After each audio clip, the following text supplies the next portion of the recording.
tertawa. Allah dan Rasulnya hanya mengkhabarkan kepada kita Allah tertawa, titik sampai di situ. Iya. Dan Imam Syafi'i atau Barzanji yang menukilkan ucapan Imam Syafi'i rahimahullah, kalau seandainya ya yang dimaksudkan dengan tertawa adalah A, B, C, D, bukan secara zahirnya, maka tentunya akan dijelaskan dan diterangkan di sini. Tidak boleh didiamkan. Tidak boleh didiamkan.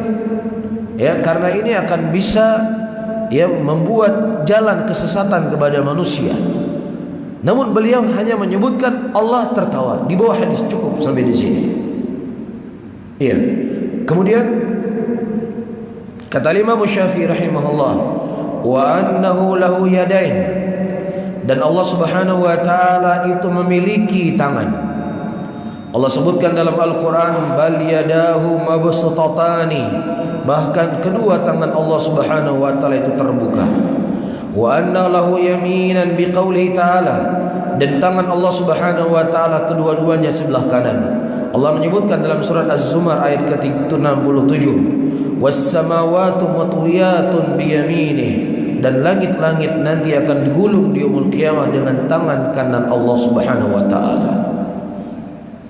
Ya, dan juga disebutkan oleh Imam Bukhari rahimahullahu taala dalam sahih, oleh Ibnu Khuzaimah rahimahullah dalam sahihnya dari Abi Ahwas an Abi Malik Ibnu Nadlah qala Rasulullah sallallahu alaihi wasallam, al-aidi thalathatun fayadullahi al-ulya wa yadul mu'ti allati taliha wa yadul sa'il sufla.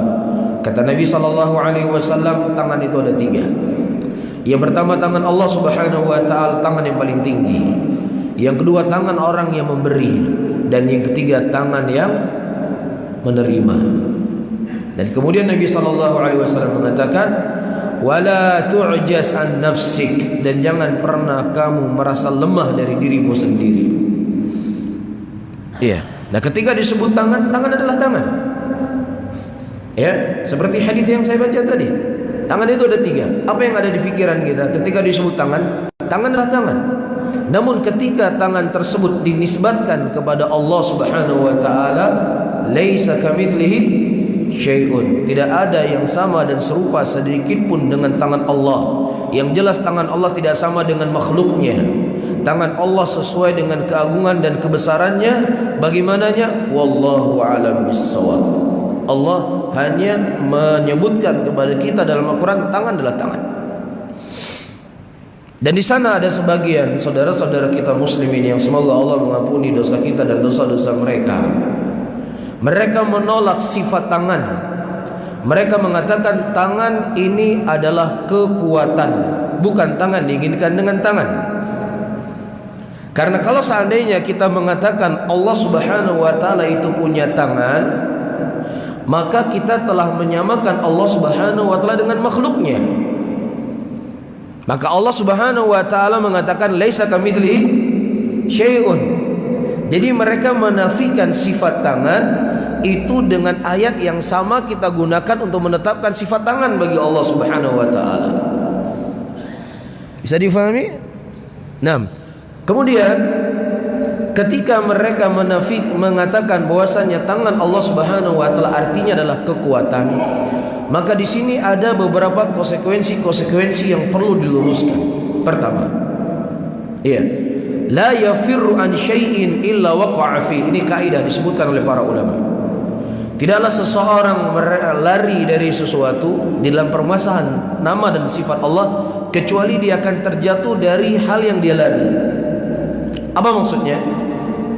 Ketika dia mengatakan tangan itu adalah kekuatan, makhluk punya kekuatan atau enggak? Hah? Nah, ketika dia mengatakan tangan itu maksudnya kekuatan, ya kalau gitu sama juga kamu samakan dengan makhluk. Makhluk juga punya kekuatan. Maka mereka akan menjawab apa? Mereka akan menjawab kekuatannya Allah beda dengan kekuatannya makhluk. Yang ngapain repot-repot? Kenapa nggak dari awal saja kamu mengatakan tangannya Allah beda dengan tangannya makhluk?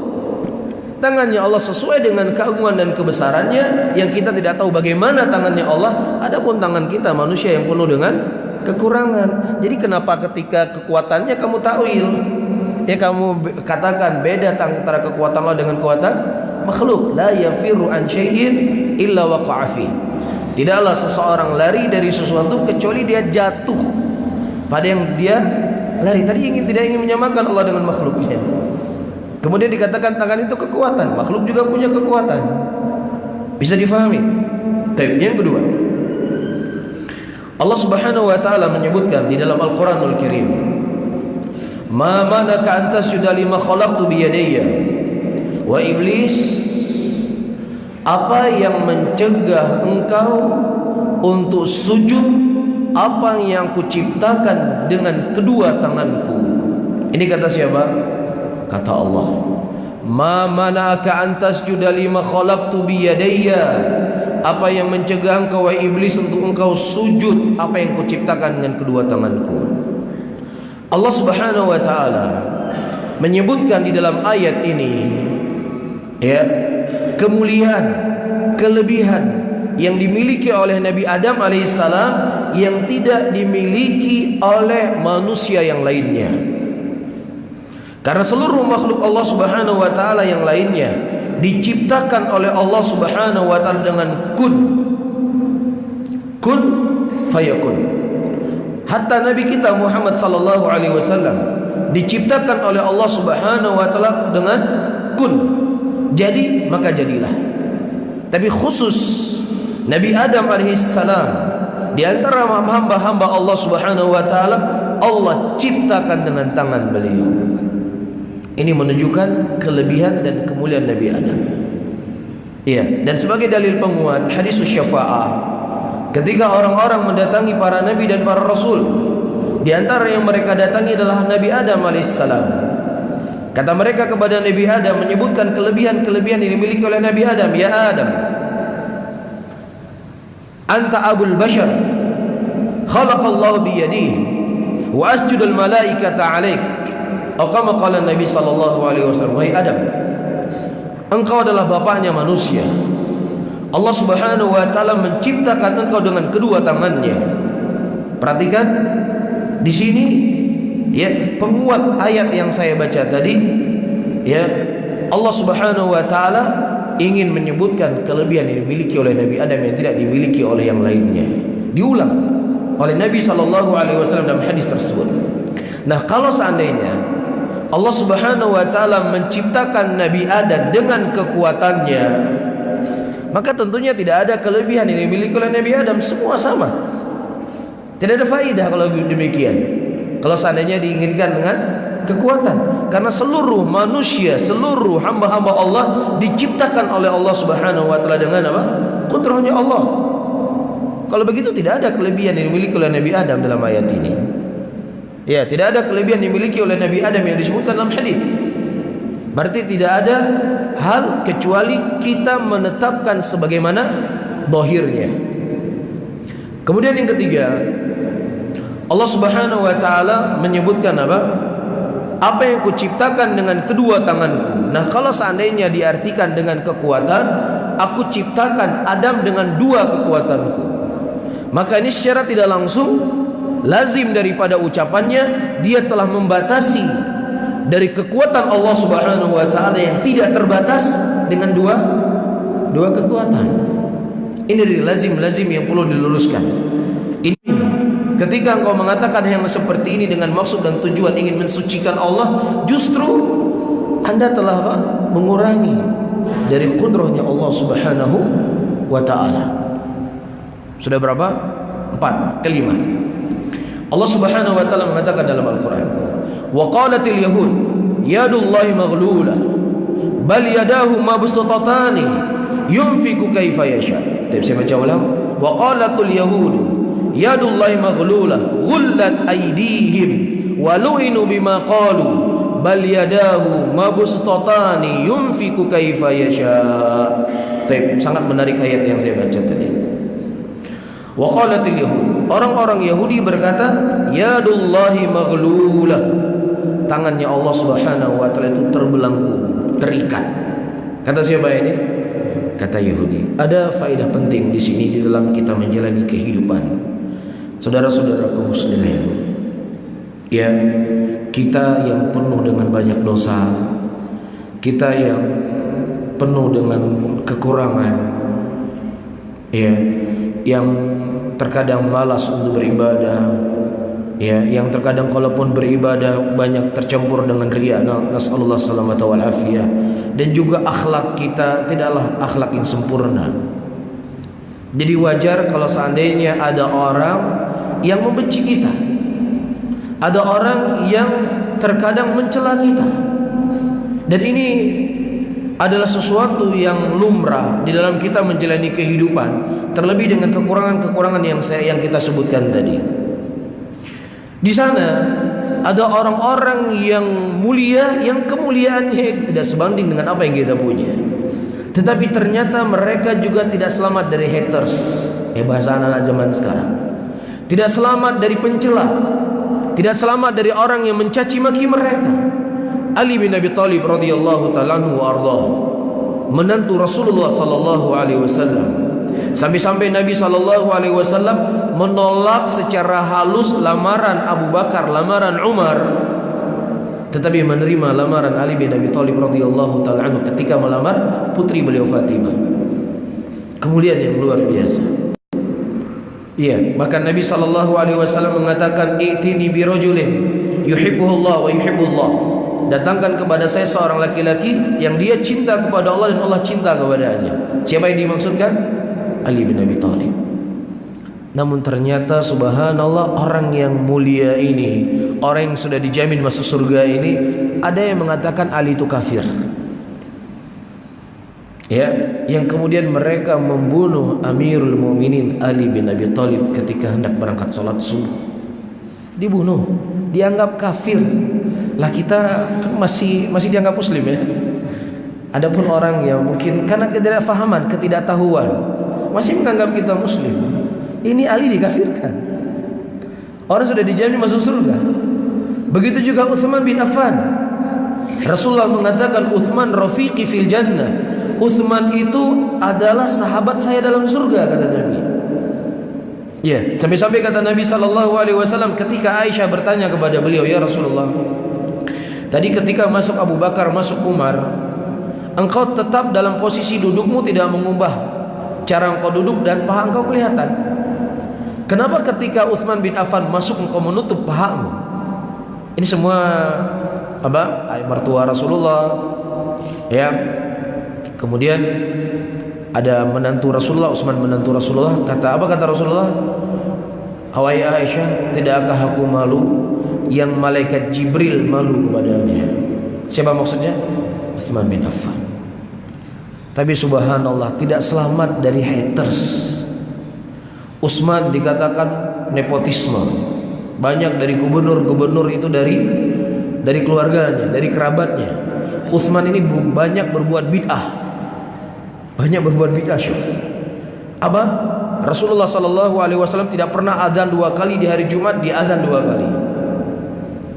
Ya, Utsman banyak menyelisihi dari apa yang telah disepakati oleh Rasulullah dan para sahabatnya sebelumnya. Rasulullah selalu ketika dalam keadaan safar salatnya 2 rakaat, si Utsman ini salatnya 4 rakaat. Ya, si Utsman ini pembunuh ulama.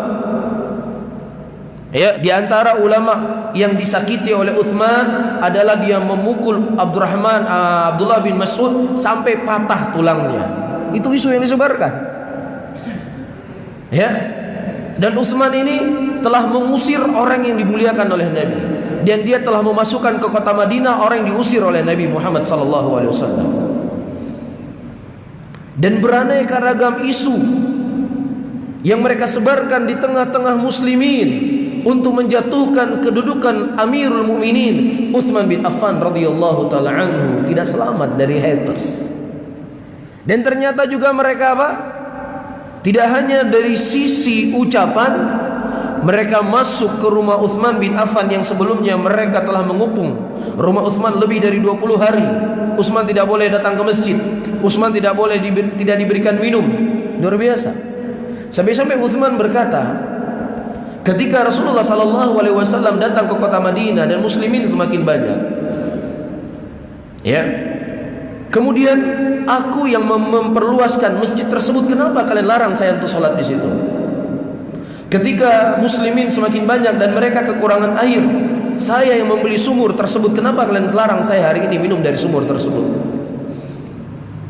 Para ulama menyebutkan boleh seseorang menyebutkan kebaikan-kebaikan yang dia buat kalau seandainya ada maslahat yang besar di situ yang diinginkan.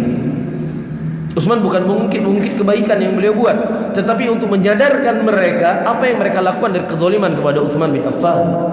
Dan ternyata subhanallah, mereka membunuh Utsman bin Affan di rumahnya dalam keadaan beliau sedang membaca Al-Quran di depan istrinya, dalam keadaan umurnya sudah 90 tahun lebih. Apa alasannya? Isu-isu yang disebarkan tadi, ya, bekerja sama dengan Syiah, disebutkan salah satunya Syiah ikut andil di situ di dalam pembunuhan yang mengobarkan api di tengah-tengah muslimin sehingga terbunuhnya Utsman bin Affan. Tidak selamat juga dari yang namanya haters. Nabi kita Muhammad sallallahu alaihi wasallam, manusia yang maksum, yang akan menjadi pemimpin untuk manusia dan jin dalam surga Allah Subhanahu wa taala, ternyata juga diisukan dengan isu-isu yang naudzubillah.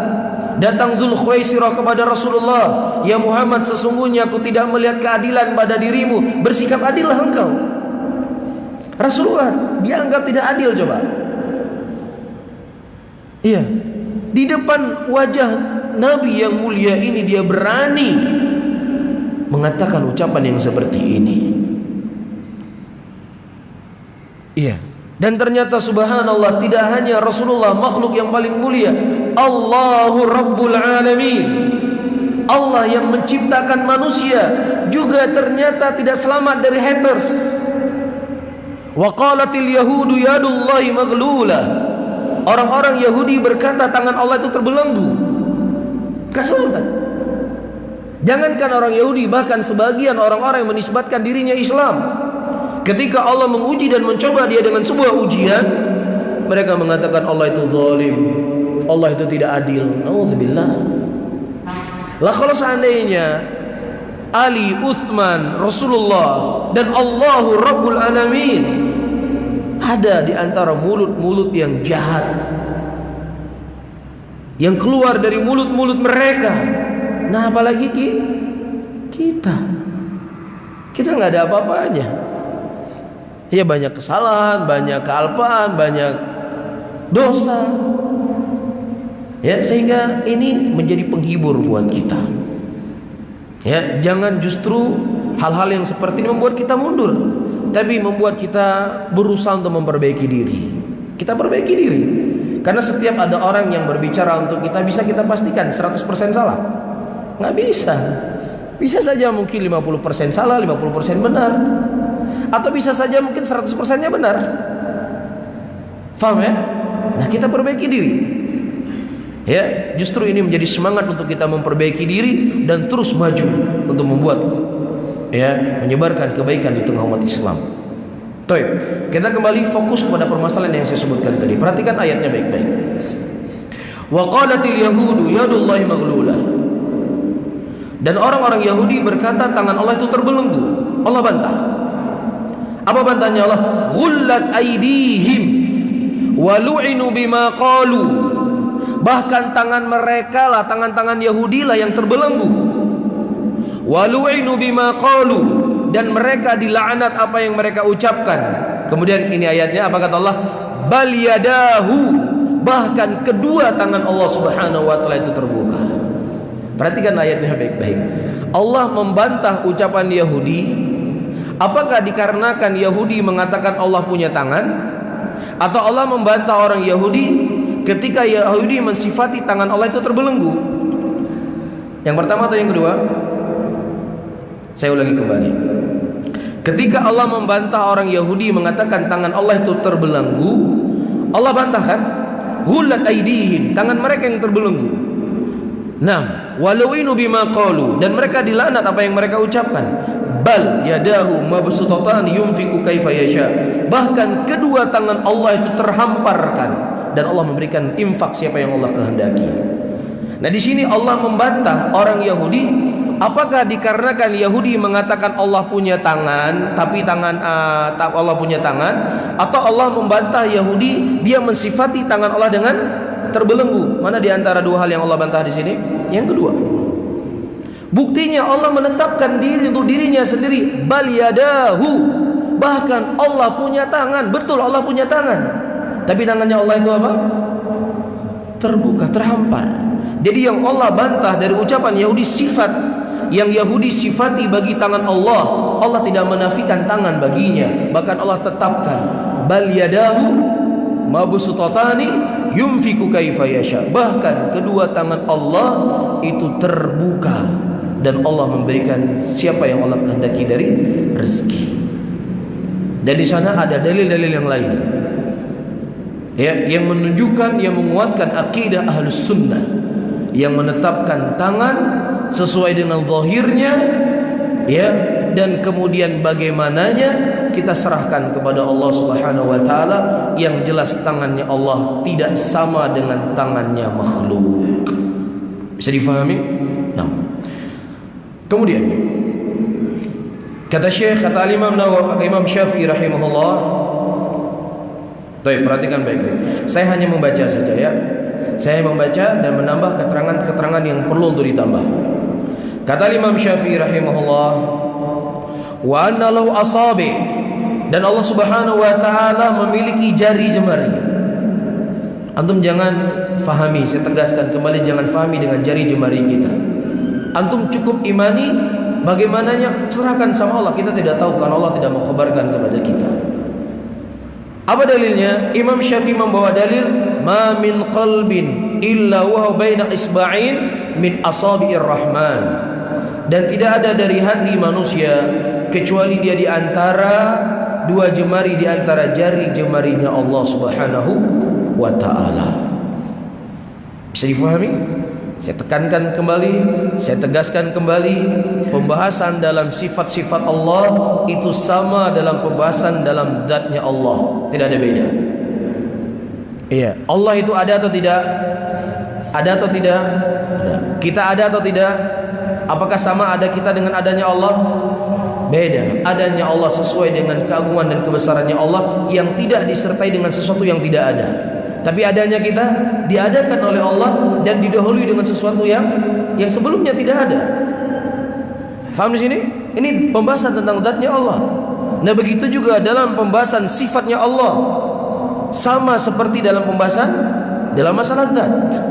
Ketika disebutkan Allah punya jari jemari, maka jari jemarinya Allah tidak sama dengan makhluknya, sesuai dengan keagungan dan kebesarannya. Bagaimananya? Wallahu ta'ala a'lam bisawab. Kita tidak dikhabarkan oleh Allah bagaimananya, dan juga tidak dikhabarkan oleh Nabi sallallahu alaihi wasallam bagaimananya. Kita cukup mengimani saja. Baik. Dan kemudian kata Imam Syafi'i rahimahullah, wa annahu qadaman, dan Allah Subhanahu wa taala itu punya qadam. Apa itu qadam? Allah punya kaki. Iya. Dalilnya apa? Dalilnya Nabi sallallahu alaihi wasallam mengatakan, hatta yad'u Rabb ta'ala fiha qadamuh, sampai Allah Subhanahu wa taala meletakkan qadamnya fiha. Disebutkan di sini ai jahannam. Allah apa? Meletakkan kakinya di jahannam. Ini dalil hadis. Bagaimananya tidak perlu antum khayalkan, cukup antum tetapkan. Yang jelas, laisa kamitslihi syai'un. Tidak ada yang sama dan serupa sedikit pun dengan Allah Subhanahu wa taala. Dan kemudian kita masuk permasalahan yang mungkin sering dibahas dan sering terjadi polemik di tengah-tengah muslimin. Dan saya akan baca, dan insyaallah pada pertemuan yang akan datang saya akan membaca ucapan ulama-ulama, terkhusus ulama mazhab yang 4, Imam Syafi'i, Imam Ahmad, Imam Malik, Imam Abu Hanifah, bagaimana mereka memahami tentang istiwanya Allah Subhanahu wa taala. Saya baca dulu. Qala Syafi'i rahimahullah, wa annahu fawqal 'arsy biqauli ta'ala, sesungguhnya Allah Subhanahu wa taala berada di atas arasnya dengan dalil thumma stawa 'alal 'arsy, kemudian Allah beristiwa di atas arasnya. Wa biqauli ar-rahmanu 'ala 'arsy istawa, dan Allah Subhanahu wa taala beristiwa di atas arasnya. Ini ucapan siapa? Al-Imam Syafi'i. Dan insya Allah pada pertemuan yang akan datang saya akan menambah dalil-dalil dari Al-Quran, dalil-dalil dari As-Sunnah dalam masalah ini, dan juga saya akan membahas tentang konsekuensi-konsekuensi ya ketika mereka mentakwil sifat istiwa dengan kekuasaan, ada konsekuensi-konsekuensi yang keliru di dalamnya ya, dan akan saya sempurnakan insyaallah dengan menyebutkan ucapan-ucapan para ulama yang dinukilkan dengan sanad yang bisa dipertanggungjawabkan dari Syafi'i, dari Malik, dari Ahmad, dari Abu Hanifah, dan juga dari ulama-ulama yang lainnya, bahkan dari sahabat Rasulullah sallallahu alaihi wasallam. Dan ada satu kitab yang sangat bagus ditulis oleh ulama Syafi'iyah Al-Imam Az-Zahabi dengan judul Al-Ulu, kitab Al-Ulu. Beliau membawa lebih dari ratusan ucapan ulama dari zaman sahabat sampai zaman beliau yang mereka seluruhnya menetapkan Allah Subhanahu wa taala beristiwa di atas arasy-Nya. Ya, dan insyaallah akan kita jelaskan pada pertemuan yang akan datang. Wallahu taala alam. Mungkin ada sekitar 5 menit atau 10 menit, mungkin ada sesuatu yang mau disampaikan atau ditanyakan, apakah pembahasan mengenai materi kita di subuh kali ini atau pembahasan yang lainnya. Itu saja sebatas dengan kemampuan yang saya ketahui. Wallahu a'lam bishawab.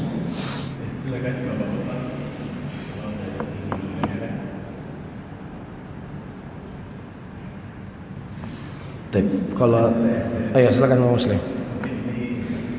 Tidak berkenaan dengan apa yang Ustaz bahas. Ya. Berkenaan dengan perbedaan penetapan. Silakan.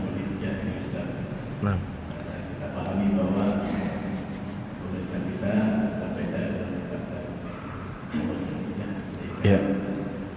Implikasi bahwa berbeda pula apa namanya kuasa dan juga ini bagaimana kita terdapat, kemudian juga apakah kuasa apa itu yang berkenaan dengan khusus kasus yang kita ini vaksinnya atau dia memang tanggal 9 Zulhijjah. Ini memang. Nah, Masya Allah, pertanyaan yang sangat bagus sekali. Pertama, saudara-saudaraku muslimin dan muslimat, Rasulullah sallallahu alaihi wasallam mengatakan, "Ma min ayamin al-amalu shalih fiha ahabbu ila Allah min hadil ashar." Nabi Muhammad mengatakan, "Ma ayamin," tidak ada dari hari-hari yang amalan saleh pada hari itu ya sangat dicintai oleh Allah Subhanahu wa taala. Hari itu maksudnya apa? Tanggal 1 sampai tanggal 10. Kemudian para sahabat bertanya, tidak juga dengan jihad ya Rasulullah? Apakah amalan tersebut juga tidak sebanding dengan orang yang berjihad, yang berperang? Kata Nabi, iya, tidak sebanding. Kecuali seorang yang dia keluar dari rumahnya dengan hartanya, dengan nyawanya, kemudian dia berperang di jalan Allah dan tidak ada yang kembali sesuatu apapun darinya. Dia sudah gugur di medan pertempuran, baru amalan tersebut lebih afdol. Tapi kalau seandainya dia pulang kembali dengan hartanya, dengan nyawanya, dengan darahnya, maka orang-orang yang beramal di hari-hari ini lebih mulia di sisi Allah Subhanahu wa taala. Dan di antara ibadah yang disunahkan oleh Nabi sallallahu alaihi wasallam berpuasa pada tanggal 9 Dzulhijjah atau hari Arafah. Nabi mengatakan dalam hadisnya, siyamul tis'ah atau siyamul arafah wa ahtasibu ayukaffirullah sana qablahu wa sana ba'dahu. Kata Nabi, berpuasa di hari Arafah, aku berharap Allah Subhanahu wa taala mengampuni dosanya 1 tahun yang sebelumnya dan 1 tahun setelahnya. 2 tahun dapat diskon dari dosa-dosa kita. Tentunya ini amalan yang sangat mulia.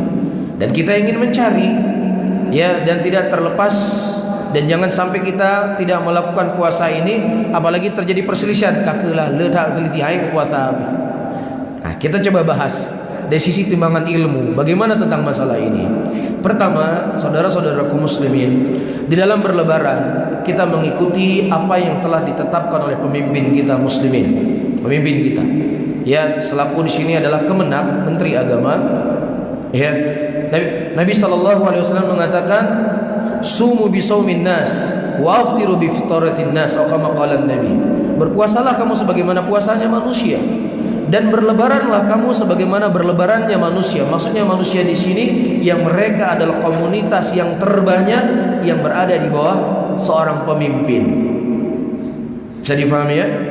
Yang kedua, permasalahan matlak. Apakah di setiap negeri itu memiliki matlak tersendiri? Ini perkara yang terjadi khilaf di kalangan para ulama Islam. Sebagian para ulama Islam mengatakan setiap negeri itu memiliki matlak tersendiri. Dengan dalil pada waktu itu ada seorang sahabat Rasulullah sallallahu alaihi wasallam, dia datang ke kota Madinah dari negeri Syam. Ya, dan pada waktu itu ternyata di negeri Syam lebih dahulu berpuasa dibandingkan dengan di Madinah. Jadi di Madinah hari ini sudah puasa, di sana dia belum. Kemarin sudah puasanya, Madinah baru hari ini. Kemudian dia berkata, "Hakadha alimna min Mustafa sallallahu alaihi wasallam." Demikian yang kami belajar, yang kami ketahui dari Nabi Muhammad sallallahu alaihi wasallam. Ini menunjukkan bahwasanya setiap negeri itu memiliki matlak tersendiri. Indonesia punya matlak tersendiri, Arab Saudi punya matlak tersendiri. Ini pendapat sebagian ulama. Walaupun sebagian ulama yang lain mengatakan bahwasanya seluruh dunia ini memiliki matlak yang satu. Ketika di sana sudah ditentukan puasa misalnya, maka seluruh dunia itu sama. Al-muhim ini perkara ijtihadiyah khilafiyah di kalangan para ulama Islam yang kita harus berlapang dada. Begitu juga secara khusus tentang pembahasan hari Arafah. Sebagaimana yang tadi yang ditanyakan, apakah kembali kepada tanggalnya ataukah kembali kepada wukufnya? Ya, kalau seandainya kembali kepada tanggal 9, berarti kita tanggal 9 jatuh di hari Selasa. Di Arab Saudi jatuh hari Senin. Nah, kalau seandainya pembahasannya itu kembali kepada wukuf, berarti hari Senin kita puasa tanggal 9, puasa Arafah. Taib, kita kembali kepada lafaz hadis. Ya, Rasulullah mengatakan Siyamul Arafah, hari Arafah. Nah, hari Arafah itu lebih identik kepada tanggalnya atau kepada perbuatannya? Sebelum terjadi perbuatan pasti dia dahului dengan penanggalan. Sebelum terjadi perbuatan tentu didahului dengan penanggalan. Baik. Misalkan sekarang terjadi banjir di Arab Saudi, banjir besar. Yang kemudian tidak bisa para jamaah haji untuk wukuf di Arafah. Kita puasa atau enggak? Nggak ada wukuf tahun itu. Puasa nggak? Loh, katanya wukuf. Hah? Berarti kalau seandainya di sana tidak terjadi wukuf karena banjir, kita di sini puasa nggak? Puasa. Berarti kembali kepada apa? Kembali pada penanggalan. Kembali kepada penanggalan. Taib. Nah, begitu juga di negeri-negeri yang mereka tidak bertemu dengan Arab Saudi di pagi harinya ketika wukuf. Kalau kita di Indonesia beda 4 jam ketemu kita dengan wukuf. Tapi ada sebagian belahan dunia di Arab Saudi sudah wukuf dari pagi sampai maghrib, dia masih malam. Arab Saudi masuk malam, dia sudah baru tanggal 9-nya baru pagi. Di Arab Saudi sudah selesai wukuf. Puasa nggak mereka? Wukuf sudah selesai, sudah tidak ada lagi wukuf. Puasa mereka kan? Berarti kembali kepada penanggalan. Atau misalkan seandainya di Aceh ini atau di Indonesia boleh dilaksanakan ibadah haji, wukufnya kita hari Selasa atau hari Senin? Kalau seandainya boleh, tahun ini wukufnya hari Selasa atau hari Senin? Hari Selasa. Jadi wallahu taala alam bisawab. Yang saya yakini apa yang saya baca dari fatwanya para ulama, di antaranya fatwa Syekh Muhammad bin Shalih Al-Utsaimin rahimahullah, beliau berpendapat kembali kepada penanggalan. Kalau seandainya di Indonesia tanggal 9, kita berpuasa tanggal 9. Walaupun di sana ada sebagian para ulama yang lainnya, mereka mengatakan kembali kepada wukuf. Kapan terjadi wukuf di Arab Saudi, di situ kita puasa. Iya. Dan ini perkara yang diperselisihkan oleh para ulama Islam. Kita berlapang dada. Jangan nanti ribut-ribut puasanya puasa sunnah, tapi karena ribut kemudian mencaci maki, naudzubillah, terjatuh dalam perkara yang diharamkan. Ya, amalkan saja mana yang yakin. Ya, berdiskusi silahkan berdiskusi secara ilmiah, bukan diskusi untuk menjatuhkan. Silakan diskusi. Oh menurut saya begini. Oh menurut saya begini. Ya sudah, mana yang diyakini diamalkan. Yang yakin puasa wukuf di Arafah, silakan puasa hari Senin. Tapi kalau seandainya yakinnya adalah tanggal 9, ya sudah hari Senin puasa Senin. Gampang kan? Nah, hari Selasanya puasa hari Arafah. Paham di sini? Nah, siapa yang mereka berpuasa pada tanggal ikut Arab Saudi wukuf di Arafah, maka lebarannya kapan? Hah? Dia hari Selasa berlebaran. Bisa nggak dia mengungkapkan kebahagiaan di hari Selasanya? Dia bisa sholat id. Nggak ada sholat id ditegakkan. Berarti dia tidak bisa menampakkan kebahagiaan. Sementara hari raya adalah hari yang seseorang menampakkan kebahagiaan. Ya, namun intinya inilah hal yang para ulama berlapang dada, yang terjadi khilaf maka kita berlapang dada. Dan siapa yang ingin wukuf dia ikut Arab Saudi tanggal 9, maka lebarannya bersama pemerintah kita di sini hari Rabu.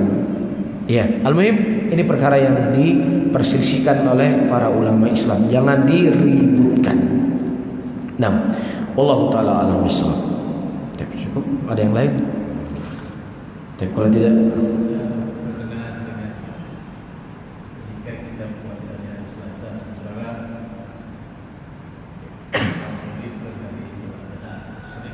hari Senin, nah ini masalah. Jadi kalau puasanya kita hari Selasa jatuh tanggal 10, berarti sudah Lebaran, dan Lebaran tidak boleh berpuasa. Masalah kan? Ya sudah, kita kembali kepada kaidah yang saya sebutkan tadi. Setiap negeri itu memiliki matlak tersendiri. Dengan hadis Ibnu Umar atau Ibnu Abbas tadi, ketika di Arab Saudi sudah jatuh tanggal 10, kita di Indonesia masih tanggal 9. Paham ya? Nah, kalau seandainya misalnya orangnya sudah, saya puasa hari Senin, hari Arafah, hari wukuf, hari Selasa sudah saya nggak puasa karena saya takutkan hari 10 itu hari ayamul Idul Adha. Idul Adha tidak boleh orang berpuasa. Ya sudah, itu tidak boleh berpuasa. Ya, bisa difahami ya? Allah taala alam. Bisa mungkin ini yang bisa saya sampaikan, mudah-mudahan bermanfaat buat saya sendiri dan juga buat hadirin dan hadirat semuanya. Saya akhiri, Allahumma shalli ala Muhammadin wa ala alihi wa ashabihi wa man tabi'ahum bi ihsanin ila yaumiddin. Wassalamualaikum warahmatullahi wabarakatuh.